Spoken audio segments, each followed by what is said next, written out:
Hello coders. आज का video बहुत ही इंपॉर्टेंट होने वाला है अगर आप पाइथन डेटा एनालिटिक्स या फिर डेटा साइंस बैकग्राउंड से हो। अगर आप एक डेटा एनालिस्ट बनना चाहते हो या डेटा साइंटिस्ट बनना चाहते हो तो आपको जो बेसिक एनालिटिक्स के जो लाइब्रेरीज हैं उसको यूज़ करना आना चाहिए। और किस तरीके से आप इन चीज़ों को सीखोगे, आप प्रोजेक्ट के जरिए से इन चीज़ों को सीख सकते हो।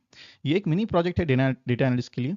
तो इस वीडियो में हम क्या करेंगे कि इस वीडियो में हम एक ई कॉमर्स के डेटा को लेंगे। ऑलरेडी मैंने एक फाइल को रखा है, एक्सेल फाइल को। वहाँ पे हम क्या करेंगे, जो भी पर्टिकुलर एक डेटा है, मैं आपको एक फाइल शो कर देता हूँ सबसे पहले।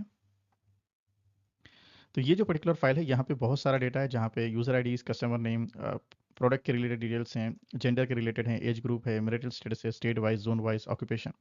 तो बहुत सारा यहाँ पे डेटा है। तो इस पर्टिकुलर डेटा को लेकर हम थोड़ा एनालाइज करेंगे कि इस पर्टिकुलर डेटा से हम क्या पर्टिकुलर इंसाइट्स निकाल सकते हैं। क्योंकि जब आप कोई भी पर्टिकुलर एक ई कॉमर्स कंपनीज में काम करते हो या कोई भी ऐसी पर्टिकुलर कंपनी में काम कर रहे हो जहाँ पे डेटा के इंसाइट्स निकाले जाते हैं, क्योंकि एज ए डेटा एनालिटिक्स आपको वही काम करना है। चाहे आप डेटा साइंटिस्ट भी बन रहे हो तो इनिशियल स्टेजेस में आपको छोटे छोटे इस तरह के काम दिए जाते हैं ताकि आप रियल इंसाइट्स को निकालो, एक्सट्रैक्ट करो। तो उसको आप किस तरीके से बनाना सीखोगे, तो यही प्रोजेक्ट में हम यही बताने वाले हैं। क्योंकि ये प्रोजेक्ट बताएगा कि कौन सा प्रोडक्ट सबसे ज़्यादा प्रॉफिट लाता है, कौन से कस्टमर सबसे ज़्यादा शॉपिंग कर रहे हैं, जेंडर वाइज हो, जोन वाइज हो, एज वाइज हो। ओके। तो इस तरीके से हम सारी चीज़ों को सीखेंगे और इस पर्टिकुलर प्रोजेक्ट में हम दो लाइब्रेरीज का इस्तेमाल करेंगे। एक जो हमारी लाइब्रेरी है वो है सीबॉन लाइब्रेरी, और एक हमारी लाइब्रेरी है पांडास। पांडास तो हम रेगुलरली यूज़ करते ही हैं, लेकिन अभी अगर आप देखेंगे बहुत सारे जॉब डिस्क्रिप्शन में सीबॉन को मेंशन किया जा रहा है। सीबॉन जो लाइब्रेरी है वो मैटप्लॉट की अल्टरनेट है। आप मैटप्लॉट लाइब्रेरी को भी यूज़ कर सकते हो ग्राफ्स के रिप्रेजेंटेशन के लिए। इसके अलावा आप सीवन को भी यूज़ कर सकते हो, ठीक है। ताकि हम डेटा को क्लीन, एनालाइज और विजुअलाइज करने के लिए बेहतर से बेहतर पर्टिकुलर जो कमांड्स है उसका हम यूज़ कर सकते हैं। ओके। इस पर्टिकुलर प्रोजेक्ट में जो हम जितने भी पर्टिकुलर कमांड्स को यूज़ कर रहे हैं वो सारे के सारे एक नेक्स्ट लेवल पर हैं। और ये सारे के सारे आपको इंटरव्यूज़ के लिए, रिज्यूम्स के लिए हेल्प करेंगे, ठीक है। तो अ, आगे चलते हैं प्रोजेक्ट के ऊपर। तो एक सिंपल पर्टिकुलर प्रोजेक्ट है जहाँ पे हम डेटा को क्लीन कर रहे हैं, डेटा को प्रोसेस कर रहे हैं, ताकि हम एक प्रॉपर पर्टिकुलर रिप्रेजेंटेशन और जो डेटा का हम इंसाइट निकालना चाहते हैं वो हमारा प्रॉपर फॉर्मेट में हो जाए, ठीक है। तो वीडियो में आगे बढ़ते हैं। और ऑलरेडी मैंने एक फाइल बना रखी है जो हम जुपिटर में रन कर रहे हैं। ज़रूरी नहीं है आप जुपिटर में रन करें, कोई और जगह भी आप रन कर सकते हो। लेकिन जुपिटर एक जो बिगिनर्स के लिए एक बहुत ही आप बोल सकते हो कि एक बेहतर और यूज़र फ्रेंडली एक पर्टिकुलर एडिटर है, जहाँ पे आप कोड लिखते हो तो बॉटम में ही आपको वहीं पे आपको आउटपुट आता है। तो अगर आप बिगिनर है, फ्रेशर्स है, नॉन आईटी से आईटी में स्विच कर रहे हैं, तो ये एडिटर आपके लिए बहुत ज़्यादा हेल्पफुल होने वाला है, ठीक है। तो यहाँ पे हम क्या करेंगे, सबसे पहले पांडास की लाइब्रेरी को हम इंपोर्ट कर लेंगे और सबसे पहले हम क्या करेंगे, फाइल को एक्सेस करेंगे, ठीक है। तो यहाँ पे मैं क्या कर लेता हूँ, पहले लाइब्रेरी को इंपोर्ट कर लेता हूँ। इंपोर्ट pandas एज पीडी, ठीक है। तो पीडी जस्ट शॉर्टकट नेम है। अगर आपको ऑलरेडी पाइथन आता है तो आपको सारी चीज़ें मालूम होंगी, ठीक है। अब मैं यहाँ पे क्या कर रहा हूँ, मैं फाइल को एक्सेस कर रहा हूँ। तो यहाँ पे कोई भी एक वेरिएबल का नाम ले सकते हो। Let's take DS. तो यहाँ पे हमने एक ले लिया। और जैसा कि आपको मालूम होगा कि पांडास में एक बिल्ट इन फंक्शन आता है रीड सीएसवी के नाम से। तो यहाँ पे आप डायरेक्टली उस चीज़ को लिख सकते हो। तो यहाँ पे मैंने जो फाइल नेम सेव की है वो सेल्स डाटा डॉट सीएसवी के नाम से मैंने फाइल को सेव किया है। जैसे मैं इसको रन करता हूँ तो यहाँ पे आप देख सकते हो कि एरर आ रहा है। ये एरर इसलिए आ रहा है क्योंकि यहाँ पे आ रहा है यूनिकोड डिकोड एरर। यानी कि बहुत सारे फाइल्स इस तरीके से होते हैं कि वो एक पर्टिकुलर फॉर्मेट में स्टोर होते हैं, ठीक है। तो हम यहाँ पे क्या कर देंगे, इसको इनकोड कर देंगे। एक कमांड होता है इनकोडिंग। तो यहाँ पे हम विंडोज़ का कमांड ऐड करते हैं। बहुत सारे कमांड्स होते हैं लेकिन ये एक रेगुलर कमांड है जो हम यूज़ करते हैं, विंडोज़ 1252, ठीक है। अगर मैं इसको रन करता हूँ, और एक वेरिएबल ले रहा हूँ ds1, जस्ट आपको बताने के लिए।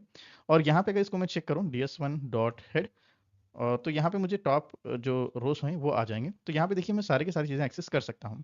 लेकिन यहाँ पे क्या हो रहा है, 0 1 2 3 4 मुझे डिफॉल्ट इंडेक्सिंग आ रही है। मुझे इस तरह की इंडेक्सिंग नहीं चाहिए, ठीक है। तो इसके लिए मैं एक और एक वेरिएबल ले रहा हूँ ds इक्वल्स टू। और यहाँ पे मैं क्या करूँगा, ये जो मेरे यूजर आईडीज रहेंगे उसको मैं कन्वर्ट करूँगा मैं डिफॉल्ट इंडेक्सिंग में, ठीक है। तो यहाँ पे डाल दूंगा मैं रीड csv फंक्शन। और यहाँ पे अपनी फाइल नेम डाल रहा हूँ मैं सेल्स डेटा डॉट csv। और यहाँ पे मैं अपनी इंडेक्सिंग को चेंज करूंगा। मतलब कि हम फोर्स कर रहे हैं कि जो हमारा इंडेक्स का कॉलम है वो हमारे हिसाब से हो, ना कि जो बाय डिफॉल्ट वैल्यू होती है वो हो, ठीक है। और यहाँ पे मैं इंकोडिंग भी ऐड कर दे रहा हूँ आपकी। आप डबल कोड भी ले सकते हो और सिंगल कोड भी ले सकते हो। इससे पहले मैंने सिंगल कोड लिया था, अब मैं डबल कोड ले रहा हूँ, तो कोई इशू नहीं है, ठीक है। तो यहाँ पे मैं रन कर रहा हूँ, कोई एरर नहीं आया है। फिर से मैं ds डॉट हेड इस तरीके से चेक कर रहा हूँ, ठीक है। तो यहाँ पे आप देख सकते हो कि प्रॉपर पर्टिकुलर पूरी इन्फॉर्मेशन आ रही है। इसको मैं थोड़ा मिनिमाइज कर लेता हूँ क्योंकि ये बहुत ज़्यादा हो गया, ठीक है। उम्मीद करता हूँ आपको कोड दिख रहा होगा।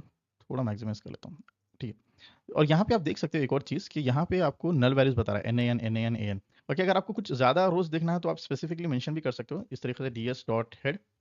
उम्मीद करता हूँ आपको फॉन्ट बराबर दिख रहा है। 8 में अगर डाल देता हूँ तो मुझे 8 रोज आ जाएंगे। अब देख सकते हो 1 2 3 4 5 6 7 8 रोज। इस तरीके से थोड़ा मैं इंक्रीज कर रहा हूँ फॉन्ट को, 125। ओके, तो ये इनफ हो जाएगा। ठीक है, तो यहाँ पे हम बहुत सारे जो है नल वैल्यूज भी हैं यहाँ पे। तो आप नल वैल्यूज को किस तरीके से चेक कर सकते हो? यहाँ पे एक इन्फॉर्मेशन चेक करने के लिए आपको एक इन्फो फंक्शन आता है, आप उसको रन कर सकते हो, ds.info फंक्शन। तो यहाँ पे बता देगा कि जो वैल्यूज है आपके, जो यहाँ पे एम्प्टी वैल्यूज है वो बता देगा। तो यहाँ पे देखिए स्टेटस और अननेम्ड, ये दो जगहों पे क्या है आपके जो नॉन नल वैल्यूज जीरो है, मतलब कि ये जो इन्फॉर्मेशन है आपकी यहाँ पे कुछ भी नहीं है, ये बस एम्प्टी चीजें हैं। तो आपको ये चीजें नहीं चाहिए, कोई चीज एम्प्टी है तो वो आपके कुछ काम की नहीं है, तो आपको इसको डिलीट कर देना है। तो किस तरीके से आप इसको डिलीट कर सकते हैं? आपके पास डिलीट कमांड है, डिलीट ds, और यहाँ पे कौन सी चीज को आपको डिलीट करना है? तो यहाँ पे मैं पहले अननेम्ड को डिलीट कर दूंगा। ठीक है, तो जैसे मैं इसको रन करता हूँ ये डिलीट हो जाएगा।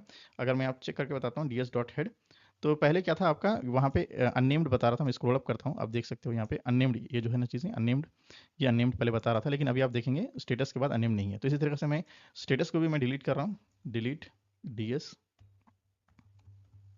स्टेटस। ठीक है, तो अब स्टेटस भी डिलीट हो जाएगा। ओके, तो यहाँ पे शायद स्पेलिंग कैपिटल एस है, तो आपको मेक श्योर होना है कि स्पेलिंग अगर कुछ इस तरीके से है तो आपको वही चीज़ें मेंशन करनी है। फिर से मैं हेड फंक्शन को रन कर लेता हूँ यहाँ पर। तो आप देख सकते हो कि यहाँ पे लास्ट अभी जो चीज़ें हैं वो अमाउंट आ चुका है। इससे पहले क्या था, अमाउंट के बाद स्टेटस और अननेम था, ये सारी चीज़ें डिलीट हो चुकी हैं। अब नेक्स्ट हमको क्या करना है कि अभी जितनी भी चीज़ें इन्फॉर्मेशन है वो प्रॉपरली डेटा जो है वो इक्वल है या नहीं वो चेक करना है। ठीक है, तो अब इसके अलावा देखेंगे कि दूसरे कॉलम्स में, okay, any other columns content null values. ठीक है, तो किस तरीके से हम चेक करेंगे? तो इसके वास्ते एक कमांड आता है ds.isNull फंक्शन, इज नल। और इस फंक्शन के बाद आप क्या करेंगे, आप इसको पूरे कैलकुलेट कर सकते हो। ठीक है, इस अगर मैं इस तरीके से रन करूंगा तो यहाँ पे पूरी चीजें ट्रू फॉल्स बताएगी।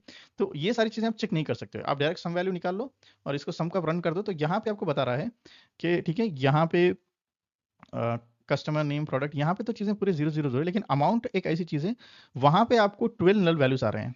तो आपको क्या करना है कि ये चीज़ें आपको डिलीट कर देनी है, जहाँ भी ऐसे जीरो है तो सारे के सारे डिलीट कर दो। हो सकता है कहीं और जगह पे भी हो। अब यहाँ की इस पर्टिकुलर फाइल में सिर्फ अमाउंट में हो सकता है कहीं और जगह भी हो सकते हो, तो मैं इन सारी चीज़ों को मैं डिलीट कर देना चाह रहा हूँ। तो यहाँ पे मैं सिंपल एक फंक्शन करूंगा ds.drop null values। ये सारे के सारे आपके बिल्ट इन फंक्शन हैं। तो जिस तरीके से आप प्रोजेक्ट और असाइनमेंट करते रहेंगे आपको इस तरीके के बिल्ट इन फंक्शंस मालूम होते रहेंगे। ठीक है, तो यहाँ पे मैं लिख दे रहा हूँ axis equals to zero. Okay, और यहाँ पे लिख रहा हूँ इन प्लेस इक्वल्स, ये कमांड है आपको डिलीट करने का, तो जैसे आप रन करोगे। ओके, तो यहाँ पे null values, drop null values, spelling तो करेक्ट है मेरे। ओके, अनप्लेस आ गया, यहाँ इन प्लेस आना चाहिए, इन प्लेस के स्पेलिंग रॉन्ग है, तो आपको स्पेलिंग चेक करना है। ठीक है, अभी ये रन हो चुका है। फिर से मैं इस पर्टिकुलर कमांड को रन करता हूँ, थोड़ा स्क्रॉल अप कर लेता हूँ और इसको मैं फिर से रन कर लेता हूँ। अब आपको देखिएगा सारे की सारी चीज़ें जीरो हो जाएंगी। देखिएगा अमाउंट भी अब यहाँ पे जीरो हो चुका है, सारी की चीज़ें जीरो जीरो है।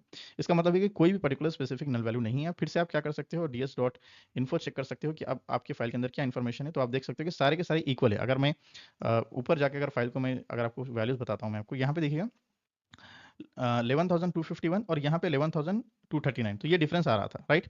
तो यहाँ पे अगर आप देखेंगे सारे के सारे इक्वल वैल्यूज हैं। आप देखिए 11,239, 11 सारे के सारे इक्वल से, मतलब कि जो एक्स्ट्रा जो रोज थे जहाँ पे जो नल वैल्यूज थे, जीरो इंडेक्स हमने इसीलिए दिया था कि क्योंकि वो रोज को जितने भी है वो डिलीट कर देगा जहाँ पे भी है।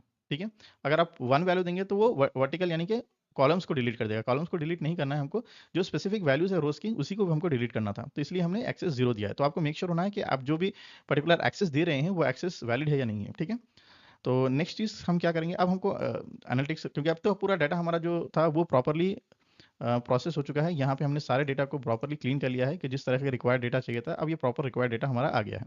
ठीक है, तो अब जो चीज़ें हमको करनी है वो हमको करना है, सीबॉन की लाइब्रेरी को हमको इंपोर्ट करना है। तो किस तरीके से हम सीबॉन की लाइब्रेरी को इंपोर्ट करेंगे, तो यहाँ पे मैं ओपन कर लेता हूँ सीबॉन लाइब्रेरी इन पर्टिकुलर पाइथन। ठीक है, तो ये आपकी ऑफिशियल लाइब्रेरी है cban.pydata.org। अब यहाँ पे इंस्टॉलेशन का अगर देखें फाइल, तो ये पर्टिकुलर लाइब्रेरी को हमको इंस्टॉल करना पड़ेगा। तो सेम चीज़ है, इससे पहले भी हमने ऑलरेडी कई लाइब्रेरीज को इंपोर्ट किया है, इंस्टॉल किया है। तो कमेंट प्रॉम्प्ट में आपको जाना है, आपको रन एज एडमिनिस्ट्रेटर क्लिक करना है और आपको परमिशन पूछेगा, आपको एस क्लिक करना है। ठीक है, और यहाँ पे आपको सिर्फ कॉपी पेस्ट कर देना है, कुछ नहीं करना है। ठीक है, जैसे आप यहाँ पे कॉपी पेस्ट करेंगे पिप इंस्टॉल सीबन, अब जस्ट सिर्फ आपको एंटर दबाना है। जैसे आप एंटर दबाएंगे ये लाइब्रेरी आपकी इंस्टॉलेशन आपका स्टार्ट कर देगा। तो यहाँ पे आ रहा है ओके, तो यहाँ पे लाइब्रेरी इंस्टॉल हो रही है।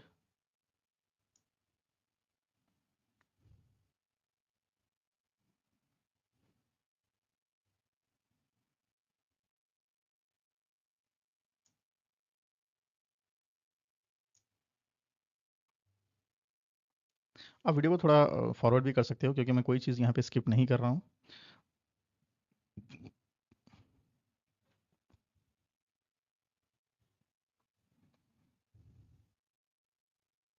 ओके, तो ये कंप्लीट हो चुकी है इंस्टॉलेशन कंप्लीट। जब भी आपका इंस्टॉलेशन कंप्लीट होता है, इस तरीके से फिर से कमांड एंटर करने का इस तरीके से आपको आ जाता है। तो यहाँ पे हम कंप्लीट हो चुका है, तो इसको मैं क्लोज कर रहा हूँ और फिर से जो हमारी फाइल है उसको मैं ओपन कर रहा हूँ। अब यहाँ पे हमको इंपोर्ट करना है फाइल। तो यहाँ पे कमांड आ रहा है बाय डिफ़ॉल्ट, यही शॉर्टकट नाम से मैं इंपोर्ट कर लेता हूँ फाइल को, लाइब्रेरी को। तो ये हमारी लाइब्रेरी जो है वो इंपोर्ट हो चुकी है, import C1 as a SNS. ठीक है, आप कुछ और नाम भी दे सकते हो, लेकिन क्योंकि लाइब्रेरी में खुद जो ऑफिशियल पेज है वहाँ पे यही शॉर्टकट नेम यूज़ किया, तो सारे डेवलपर यही यूज़ करते हैं, तो आप भी यही यूज़ कीजिएगा। ठीक है, ठीक है। तो अब यहाँ पे क्या करते हैं, एक सिंपल हम क्या कर लेते हैं कि एक कोई भी एक पर्टिकुलर डमी डेटा लेकर हम यहाँ पे चेक कर लेंगे कि ये जो पर्टिकुलर हमारा जो डेटा है वो काम कर रहा है या नहीं कर रहा है। ठीक है, लेट्स डायरेक्टली डेटा ही ले लेते हैं। ओके, तो यहाँ पे मैं ले रहा हूँ एस एन एस डॉट, एक फंक्शन आता है काउंट प्लॉट के नाम से। तो इस फंक्शन से आप क्या कर सकते हो, कोई भी एक पर्टिकुलर वैल्यूज़ जो होते हैं उसका डेटा को आप ग्राफ में रिप्रेजेंट कर सकते हो। ठीक है, तो यहाँ पे मैं एक्स एक्सिस वाई एक्सिस इस तरीके से दे सकता हूँ। तो यहाँ पे मैं देता हूँ एक्स एक्सिस में, और यहाँ पे कोई भी एक कॉलम का नेम दे सकते हो आप यहाँ पे, और नेक्स्ट आप देते हो कि डेटा इक्वल्स टू कौन सी फाइल आप देना चाह रहे हो। ठीक है, यहाँ पे आ जाएगा आपका फाइल नेम। ठीक है, तो मैं जस्ट आपको यहाँ पे आपको बता रहा हूँ कि जो इसका बेसिक सिंटैक्स फॉर्मेट है वो क्या होता है। तो यहाँ पे आपका आ जाएगा कॉलम नेम। ठीक है, इस तरीके से आप दे सकते हो, और यहाँ पे आप कलर फॉर्मेटिंग भी दे सकते हो। ओके, तो यहाँ पे एक आ जाता है पैलेट पुल के एक आता है, वहाँ पे आप कलर फॉर्मेटिंग दे सकते हो, आपके कस्टमाइज कलर्स भी दे सकते हो, इस तरीके से आप दे सकते हो। ठीक है, तो यहाँ पे लेट्स से कुछ कस्टमाइज कलर्स दे देंगे, और यहाँ पे हम पहले देख लेंगे मेरिटल स्टेटस। ठीक है, तो इसको मैं कॉपी कर रहा हूँ एक कॉलम को। ठीक है, और फाइल नेम जो है हमारी वो डीएस है, तो इसको मैं डीएस में कन्वर्ट कर रहा हूँ। और क्योंकि यहाँ पे मेल और फीमेल ही होगा, तो मैं दो ही कलर ले रहा हूँ, एक ले लेता हूँ रेड और एक कलर ले लेता हूँ मैं ब्लू। ठीक है, सिंपल मैंने दो कलर ले लिया। ओके, तो यहाँ पे आप देख सकते हो कि इस तरीके से बता रहा है 0 1, हो सकता है कि 0 अनमैरिड हो और 1 मैरिड हो, इस तरीके से आपको डेटा यहाँ पे बता रहा है। ठीक है, आप चाहो तो एक स्पेसिफिक पर्टिकुलर पैटर्न भी ले सकते हो, फिक्स पैटर्न, जिसके सेट 1 सेट 2 इस तरीके से यहाँ पे होते हैं। तो यहाँ पे मैं, तो वहाँ पे वो रैंडमली वहाँ पे जो भी उसका कलर पैटर्न होगा वो दे देगा। ठीक है, तो यहाँ पे मैं लिख देता हूँ set 1। Okay, set 1 is not defined, हो सकता है इसको मैं कोट्स में लिख देता हूँ। Okay, I think capital S हो सकता है। ओके, तो अब यहाँ देख सकते हो कि इस तरीके से आपको वैल्यूज आ चुके हैं। नेक्स्ट चीज़ मैं क्या करता हूँ, इस मेरिटल स्टेटस के बदले कुछ और पर्टिकुलर कॉलम का नेम ले लेता हूँ, जैसा कि आपका जोन वाइज हो गया, क्योंकि बहुत सारे जोन हैं। ओके, तो आप यहाँ पे देख सकते हो कि कौन से सेंट्रल जोन से लोग ज़्यादा शॉपिंग कर रहे हैं, उसके बाद साउथर्न जोन आ गया, उसके बाद वेस्टर्न, इस तरीके से आप चेक कर सकते हो, इस तरीके से आप एनालाइज कर सकते हो। ओके, इसके अलावा आप एक स्पेसिफिक कोई प्रोडक्ट के रिलेटेड भी चेक कर सकते हो। तो मैं कॉपी पेस्ट कर लेता हूँ यहाँ पे, क्योंकि स्पेलिंग मिस्टेक बहुत हो रही है, तो यहाँ पे इसको मैं प्रोडक्ट कैटेगरी इस तरीके से लिख दूंगा मैं।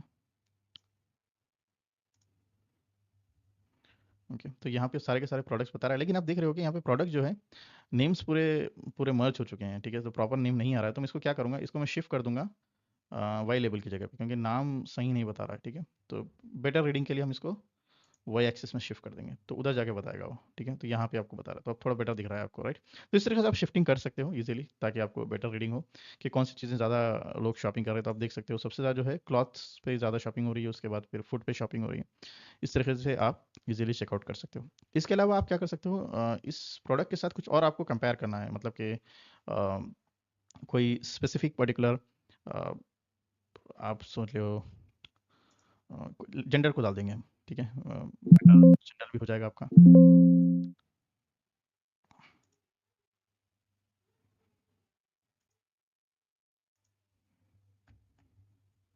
तो यहाँ पे एक और चीज़ ऐड कर रहा हूँ मैं, जेंडर। ओके, हो सकता है जेंडर कैपिटल हो, स्पेलिंग आप डायरेक्ट कॉपी पेस्ट कर लीजिएगा। ठीक है, तो आप देख सकते हो यहाँ पे कौन से जेंडर लोग कौन से स्पेसिफिक प्रोडक्ट को ज़्यादा परचेस कर रहे हैं। तो ज़्यादा देखिएगा आप रेड आ रहा है, मतलब कि वो फीमेल का है। ओके, इस तरीके से आप एज के भी रिलेटेड चेक कर सकते हो। अगर मैं यहाँ पे चेंज कर दूँ एज, तो अब यहाँ पे आपको एज बता देगा। ठीक है, तो आई थिंक एज के लिए स्पेलिंग में चेक कर लेता हूँ क्या मेंशन किया था वहाँ पे। ओके, एज ग्रुप है, हाँ, तो एज ग्रुप ले लेंगे हम।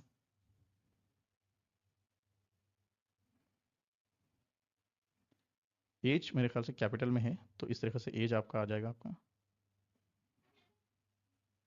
ओके, लोड हो रहा है। तो यहाँ पे आप देख सकते हो कि एज वाइज भी बता रहा है, लेकिन एज बहुत ज़्यादा है क्योंकि बहुत सारे एजेस हैं।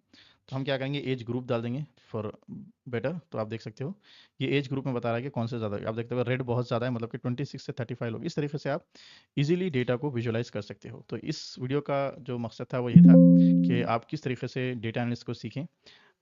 अगर आपको वीडियो पसंद आई है तो वीडियो को ज़रूर सब्सक्राइब कीजिएगा, इस पर्टिकुलर चैनल को सब्सक्राइब कीजिएगा, शेयर कीजिएगा और कमेंट में ज़रूर बताइएगा कि आप कहाँ से इस वीडियो को देख रहे हैं। Okay guys, so that's it for today.